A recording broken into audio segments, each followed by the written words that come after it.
रात के 9 बजे पति ऑफिस से घर आया।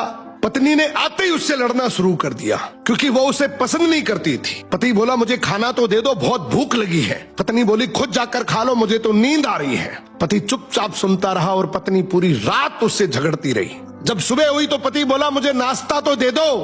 पत्नी गुस्से में बोली मैं तुझसे तंग आ गई हूँ, भगवान करे तुम मर जाए। पति कुछ नहीं बोला और चुपचाप ऑफिस चला गया। दोपहर में पत्नी अपने बच्चों को स्कूल से लेकर घर वापस आ ही रही थी कि उसने देखा उसके घर के सामने भीड़ लगी हुई है। वो घबराकर पास गई तो देखा उसके पति की लाश घर के सामने पड़ी हुई है। उसके ऊपर कयामत सी टूट पड़ी। मन में सन्नाटा छा गया।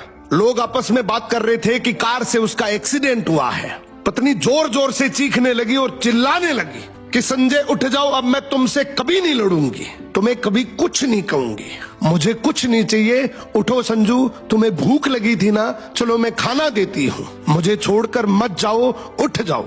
लेकिन संजय कैसे उठता, उसे तो उसकी बद्दुआओं ने मार दिया था। संजय के जाने के बाद पत्नी को दुनिया का असली रंग नजर आने लगा। रिश्ते बदलते दिखने लगे। उसके अपने उससे मुंह मोड़ने लगे। लोग उसे गंदी नजरों से देखने लगे। कुछ ही दिनों में उसका घर भी उससे छीन लिया गया।